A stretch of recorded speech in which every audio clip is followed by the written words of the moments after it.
अस्सलाम वालेकुम।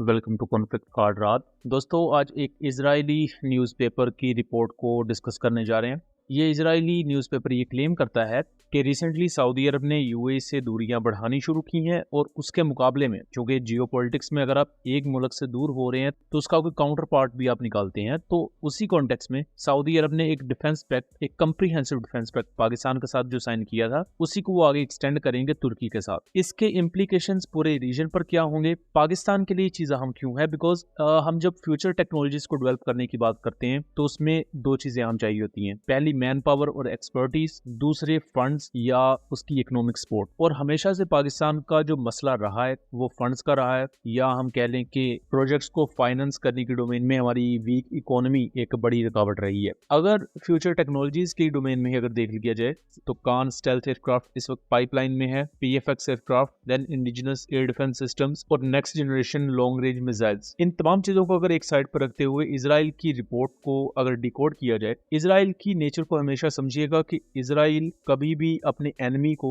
तैयार होने का भी मौका नहीं देता। यहाँ तक कि इराक और सीरिया ने माजी में अगर कभी भी नए वेपन सिस्टम्स खरीदने की कोशिश भी की तो इजराइल ने वो वेपन सिस्टम्स ऑपरेशनलाइज होने से पहले ही डिस्ट्रॉय कर दिए। जैसा कि यहाँ आप ये रिपोर्ट देख सकते हैं कि तुर्की ने सीरिया को कुछ short range air defence systems provide किए।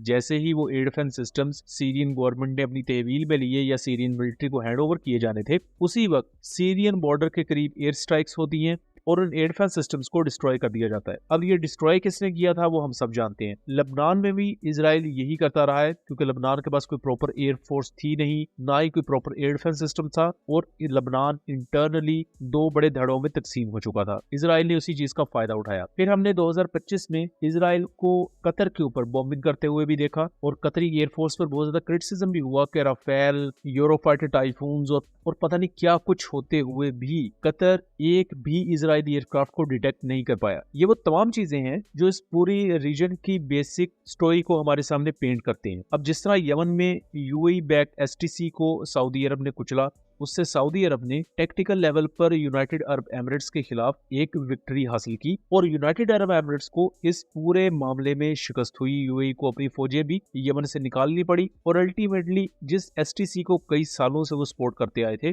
उस सपोर्ट को भी अबेंडन करना पड़ा। अब ये तमाम चीजें सऊदी अरब एग्रेसिवली दो वजूहात की बुनियाद पर कर रहा है। पहला तो यमन में जो उसके मफादात हैं वो उसको सिक्योर कर सके, दूसरा रीजनल डेटरेंस को वो बरकरार रख सके। बिकॉज अगर सऊदी अरब अपनी डेटरेंस बरकरार नहीं रख पाएगा तो कल को यूएई तो दूर की बात, इजराइल ही सऊदी अरब पर चढ़ दौड़ेगा। सऊदी अरब इस वक्त जो डिफेंस से रिलेटेड या अपने सिक्योरिटी से रिलेटेड मामला में इश्यूज फेस कर रहा है, उसी वजह से उन्होंने पाकिस्तान के साथ एक डिफेंस पैक्ट साइन किया। फ्यूचर में आपको पाकिस्तान की मिलिट्री बेसिस सऊदी अरब में देखने को मिलेंगी। पाकिस्तान एयरफोर्स के पायलट्स वहां पर डेप्यूटेशन पर आपको देखने को मिलेंगे। सऊदी पायलट्स पाकिस्तान में तैनात होंगे और डिफेंस प्रोजेक्ट्स में भी ज्वाइंट कोलैबोरेशन देखने को मिलेगी। अब तुर्की की तरफ से भी ये रिपोर्ट्स आ रही है कि तुर्की ज्वाइन कर सकता है पाकिस्तान और सऊदी अरब के इस डिफेंस पैक्ट को। लेकिन ये तमाम चीजें तो वो हैं जो हमें ऑन पेपर देखने को मिलती हैं, और हम इन्हें सोशल मीडिया पर ऑब्जर्व भी कर रहे होते हैं और पढ़ते भी हैं। लेकिन जो यहाँ मेन मुद्दा है हमारा, वो फ्यूचर टेक्नोलॉजीज की डेवलपमेंट है। करंटली सऊदी अरब के पास जो यूएस मिलिट्री इक्विपमेंट है,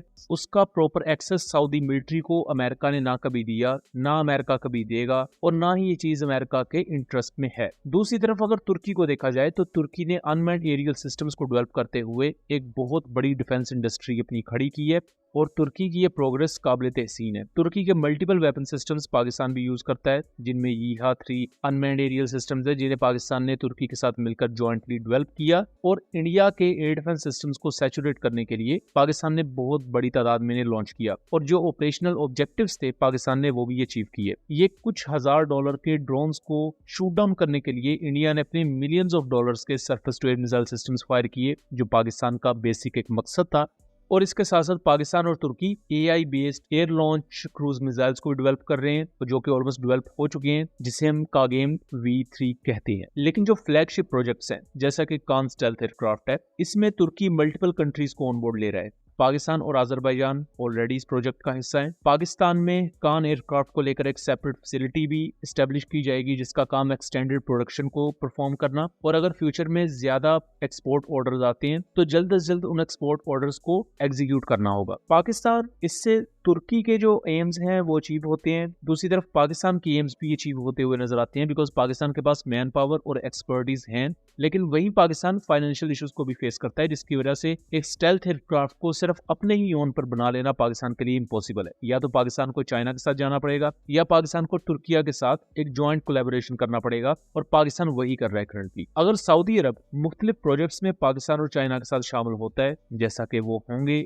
और ये चीज अब ऑलमोस्ट पॉसिबल होती हुई नजर आ रही है, फ्यूचर में पाकिस्तान में जो मुख्तलिफ नई फैसिलिटीज आपको इस्टेब्लिश होती हुई नजर आएंगी, जहां कान स्टेल्थ एयरक्राफ्ट, देन गिट्स जो अपने एयर डिफेंस सिस्टम्स को डेवलप कर रही है, इनमें सऊदी अरब की तरफ से फंडिंग बहुत ही ज्यादा मैटर करेगी। प्लस सऊदी अरब को अगर पाकिस्तान इन तमाम चीजों में टेक्निकल असिस्टेंस प्रोवाइड करता है या सऊदी इंजीनियर्स को इन प्रोग्राम्स में इंडक्ट किया जाता है तो उससे सऊदी अरब का भी ट्रस्ट बिल्ड होगा।